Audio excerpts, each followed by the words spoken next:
పరిమిత స్వామ్యము ఓలెగోపలి. ఇద్దరు కంటే ఎక్కువ మంది ఉత్పత్తిదారుల నుండి బహుకొద్ది మంది ఉత్పత్తిదారులు లేదా సంస్థలు ఉండే మార్కెట్నే పరిమిత స్వామ్యము అంటారు.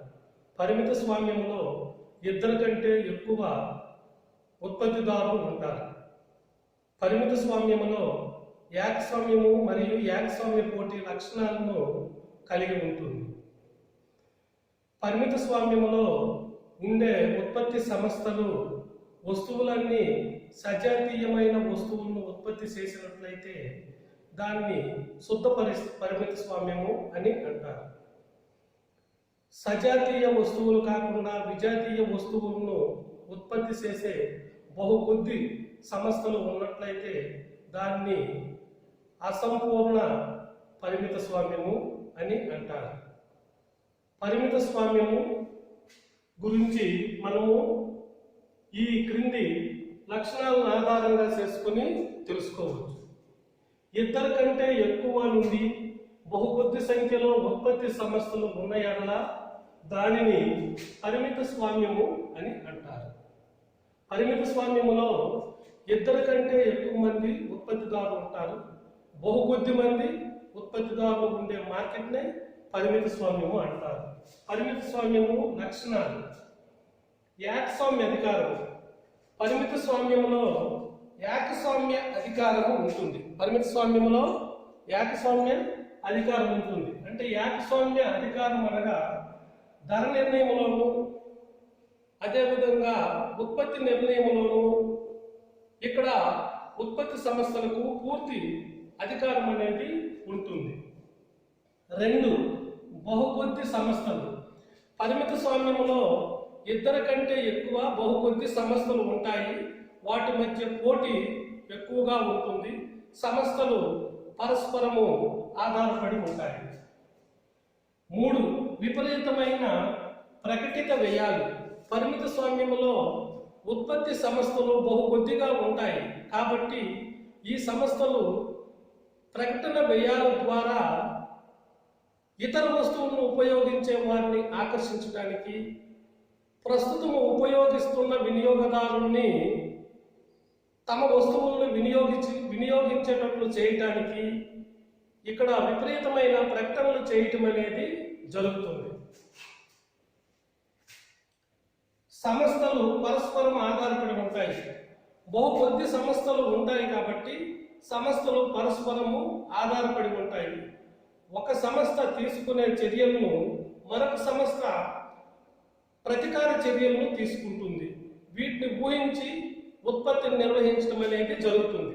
కాబట్టి ధర నిర్ణయంలో కానీ, ఉత్పత్తి విధానంలో కానీ, సప్లైలో కానీ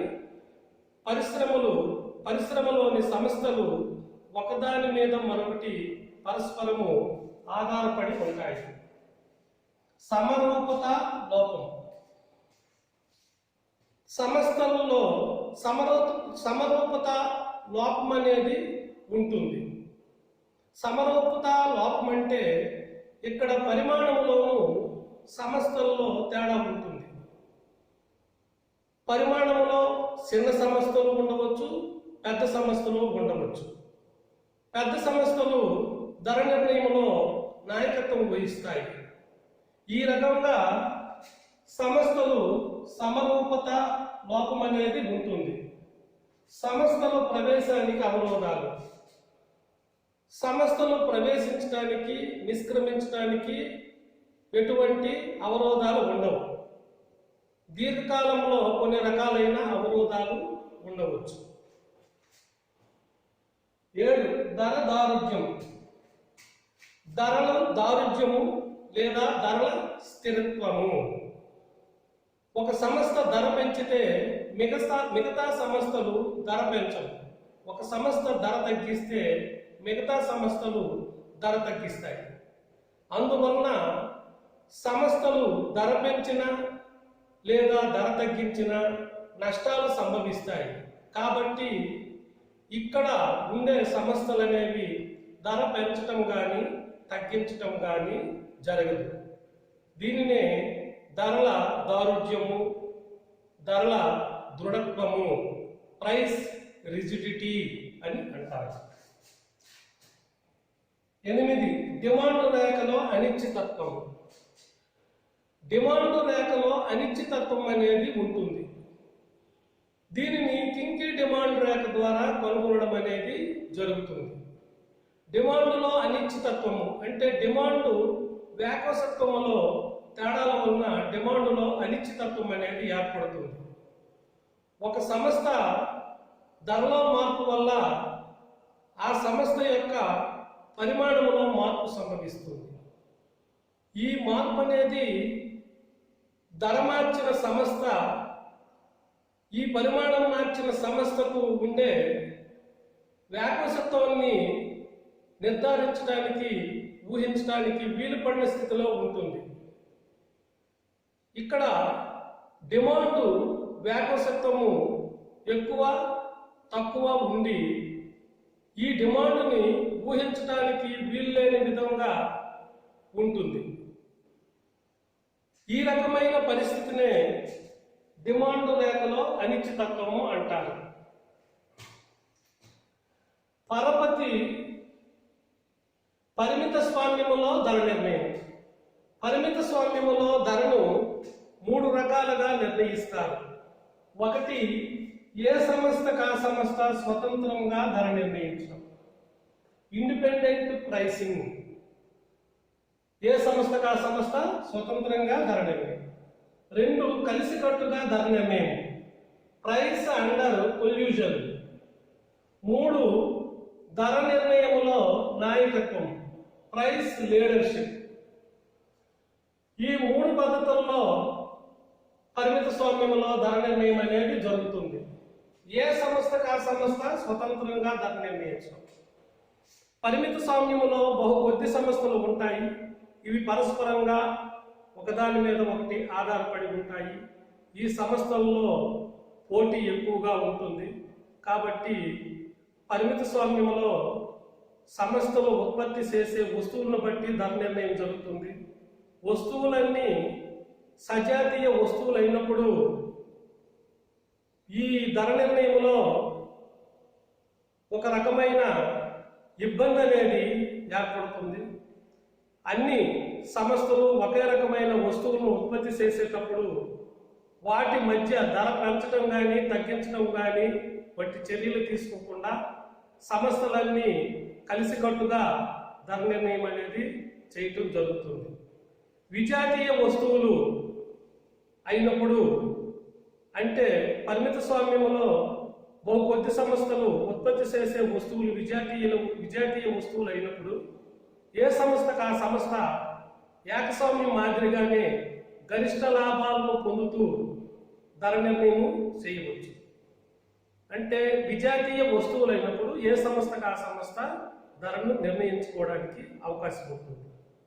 సజాతీయ వస్తువులు అంటే ప్రత్యామ్నాయ వస్తువులు లేకుండా అన్ని ఒకే రకమైన వస్తువులు అయినప్పుడు ధర నిర్ణయంలో ఇబ్బంది అనేది ఉంటుంది. కలిసికట్టుగా ధర నిర్ణయం.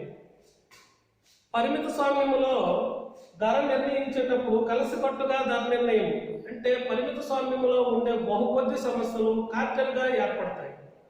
ఈ కార్టెల్గా ఏర్పడే సంస్థలు అన్ని కలిసికట్టుగా ధర నిర్ణయించడం అనేది జరుగుతుంది.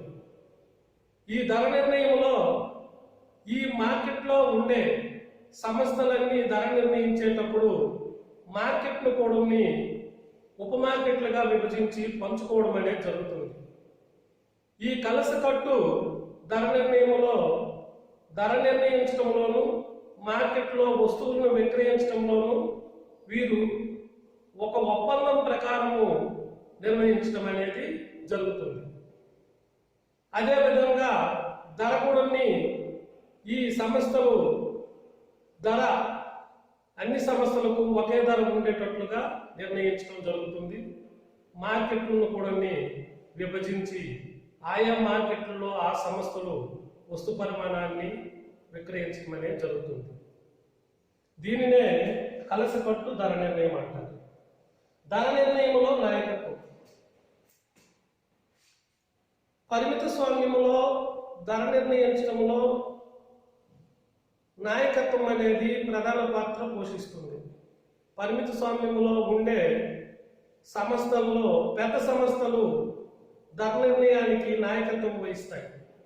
పెద్ద సంస్థలు నిర్ణయించే ధరకు మిగతా సంస్థలన్నీ కూడా ఆ ధరనే అనుసరించవలసిన అవసరం ఉంటుంది. ఈ రకమైన విధానాన్ని ధరల నాయకత్వం అంటారు. పెద్ద సంస్థ, అనుభవం ఉన్నది, పాత ట్రేడ్ మార్కు, బ్రాండు ఉన్న సంస్థలు ఈ రకంగా మిగతా సంస్థలకు నాయకత్వం వహిస్తాయి. ఈ సంస్థ నిర్ణయించే ధరను మిగతా సంస్థలు అనుసరించడం అనేది జరుగుతుంది. ఏవైనా సంస్థలు ఈ ధరకు ఉత్పత్తి చేయని ఎడల ఆ సంస్థలు పెద్ద సంస్థల్లో విలీనం కావడం కూడా జరుగుతుంది. ఈ రకమైన విధానాన్ని ధర నిర్ణయంలో నాయకత్వం అంటారు. కింకీ డిమాండ్ రేఖ సిద్ధాంతము ధరల స్థిరత్వం. పరిమిత స్వామ్యములో ధర నిర్ణయాన్ని కింకీ డిమాండ్ రేఖ సిద్ధాంతం ద్వారా తెలియజేయవచ్చు. కింకీ డిమాండ్ రేఖ ఈ రేఖాపటంలో ఓఎక్స్ అక్షం పైన ఉత్పత్తిని, ఓవై అక్షం పైన ధర, వ్యయము, రాబడిని తీసుకోవటం జరిగింది. ఈ కింకీ డిమాండ్ రేఖ ద్వారా ధరల సిద్ధాంతాన్ని వివరించే ముందు ఇక్కడ సంస్థలు ఏ రకంగా పరస్పరం ఆధారపడి ఉంటాయి, ధరను ఏ విధంగా నిర్ణయిస్తాయి అనేది తెలుసుకోవలసిన అవసరం ఉంది. ఈ ఉన్న బహుకొద్ది సంస్థల్లో ఏదైనా ఒక సంస్థ ధర పెంచినప్పుడు మిగతా సంస్థలు ధర పెంచవు. అందువలన ఏ సంస్థ అయితే ధర పెంచుతుందో ఆ సంస్థ ఉత్పత్తి పరిమాణం, సరఫరా అనేది తగ్గుతుంది. ఆ సంస్థకు నష్టాలు వస్తాయి. అదేవిధంగా ఈ సంస్థల్లో ఏదైనా ఒక సంస్థ ధర తగ్గించినప్పుడు మిగతా సంస్థలు ధరను తగ్గిస్తాయి. ఈ రకంగా అన్ని సంస్థలు పోటీ ద్వారా ధరను తగ్గించి తమకు అనుకూలమైన ధరను నిర్ణయించడం అనేది జరుగుతుంది. ఈ రకంగా ఏదైతే అన్ని సంస్థలకు ఆమోదయోగ్యము, లాభదాయకంగా ఉండే ధర ఉంటుందో ఆ ధరను నిర్ణయించడం జరుగుతుంది. అయితే ఈ బహుకొద్ది సంస్థల్లో ఏ సంస్థ అయినా ధర పెంచినా తగ్గించినా ఆ సంస్థకు నష్టాలు సంభవిస్తాయి. కాబట్టి అన్ని సంస్థలకు ఆమోదయోగ్యమైన ధరను నిర్ణయించి ఆ ధర వద్దే అన్ని సంస్థలు వస్తువుల్ని సరఫరా చేయటం అనేది జరుగుతుంది. కానీ ఏ సంస్థ కూడా ధరను తగ్గించడానికి కానీ పెంచడానికి కానీ ఇక్కడ ప్రయత్నించవు. ఈ విషయాన్ని ఈ రేఖాపటంలో చూడవచ్చు. ఓఎక్స్ అక్షం పైన ఉత్పత్తిని, ఓవై అక్షం పైన ధర, వ్యయాల్ని గుర్తించాము. కేపిడి రేఖ డిమాండ్ రేఖ.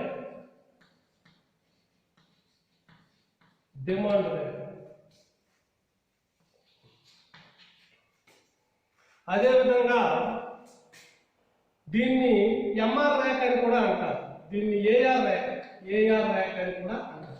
ఏఆర్ రేఖ.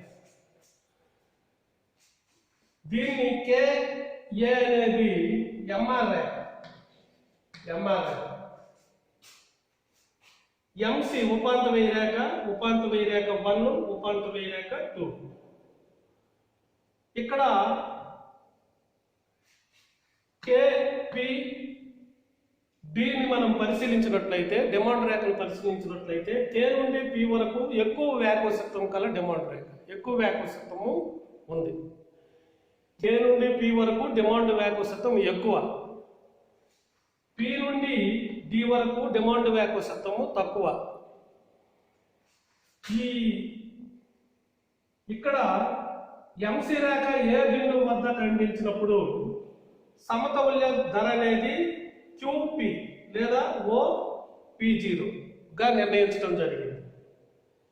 ఈ ధర కంటే ధర పెంచితే, ధర పి కంటే మనం ధర పెంచినట్లయితే ఉత్పత్తి పరిమాణము లేదా సంస్థ చేసే సరఫరా పరిమాణం అనేది పరిమాణం తగ్గుతుంది. కాబట్టి అమ్మకాలు తగ్గుతాయి, కాబట్టి సరఫరా తగ్గుతుంది, ఆ సంస్థకు నష్టాలు వస్తాయి. పి నుండి డి వరకు తక్కువ వ్యాకోశత్వం.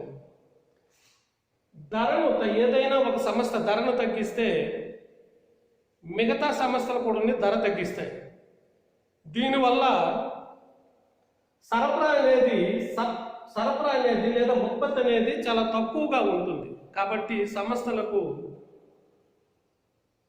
పెద్ద ప్రయోజనం ఉండదు, అంటే నష్టాలు సంభవిస్తాయి. అందువల్ల ఈ పి బిందువు వద్ద ఉండే ధర వద్ద అన్ని సంస్థలు ఉత్పత్తిని నిర్వహిస్తాయి, అదే ధరను ఆమోదిస్తాయి. ఆ ధర వద్దే సంస్థలన్నీ ఉత్పత్తిని నిర్వహించడం అనేది జరుగుతుంది. ఈ పి బిందువునే కింక్ డిమాండ్ రేఖ, కింక్ అనేసి అంటారు. దీన్నే కింక్ అనేసి అంటారు, కింకి డిమాండ్ రేఖ. కింక్ ఇక్కడ ఎక్కువ వ్యాకోశత్వము, ఇక్కడ నుండి తక్కువ వ్యాకోశత్వం. ఈ బిందువునే కింకి అనేసి అంటారు, దీన్నే కింకి డిమాండ్ రేఖ అంటారు. ఎంఆర్ రేఖ, ఇక్కడ ధర అనేది మనం ఎంఆర్ రేఖ తీసుకున్నట్లయితే ఏ నుండి బి వరకు అఘాతాన్ని కలిగి ఉంది. అఘాతం, గ్యాప్, దీన్నే గ్యాప్ అంటారు. ఇక్కడ ఎంఆర్ రేఖ ఈ భాగంలో ధనాత్మకంగా ఉంటుంది, ఇక్కడ నుండి రుణాత్మకంగా ఉంటుంది. ఈ ఎంఆర్ రేఖ ఏ నుండి బి మధ్య భాగాన్ని అఘాతం అంటారు. ఇక్కడ ఎంసి రేఖ సి బిందువు వద్ద ఖండించింది, సమతౌల్యంలో ఉంది. ధర అనేది క్యూపి లేదా ఓ పి0. అదే ఏ బిందువు వద్ద ఖండించింది, ధర అనేది క్యూపి ఓ పి0. బి బిందువు వద్ద ఖండించినప్పుడు కూడా ఇక్కడ సమస్త సమతౌల్యంలో ఉంది. ధర అనేది క్యూపి ఓ పి0. అంటే సమతౌల్యం మారుతుంది, కానీ సంస్థ నిర్ణయించే ధర మాత్రం స్థిరంగా ఉంది. దీనినే ధరల స్థిరత్వము అని అంటారు. అంటే ఏ నుండి బి మధ్య ఎంసి రేఖ ఎక్కడ ఖండించినా, అంటే ఎంఆర్ రేఖ ఎంసి రేఖ సమానంగా ఉన్నప్పుడు సమతౌల్య బిందువులో మార్పు వస్తుంది, కానీ ధర నిర్ణయంలో మార్పు రాదు. ధర పెరిగినా తగ్గినా ఈ భాగంలో ధర అనేది క్యూపీగా నిర్ణయించడం జరుగుతుంది. ధర తగ్గడం కానీ పెరగడం కానీ జరగదు. సరఫరా చేసే లేదా ఉత్పత్తి చేసే వస్తు పరిమాణంలో మార్పు అనేది సంభవించదు, ధరలో మార్పు సంభవించదు. కానీ సమతౌల్యంలో మార్పు వస్తుంది. ఈ భాగాన్నే మనం అఘాతము అని పేర్కొంటాం. దీనిని కింకీ డిమాండ్, కింకీ దగ్గర నుండి ఇది సమాంతరముగా ఉంటుంది, దీనిలో మార్పు ఉండదు. ఈ భాగాన్నే మనము ధరలో మార్పుల గురించి తెలుసుకోవడానికి ఉపయోగిస్తాం. దీన్నే కింకీ డిమాండ్ రేఖ సిద్ధాంతము అని అంటారు.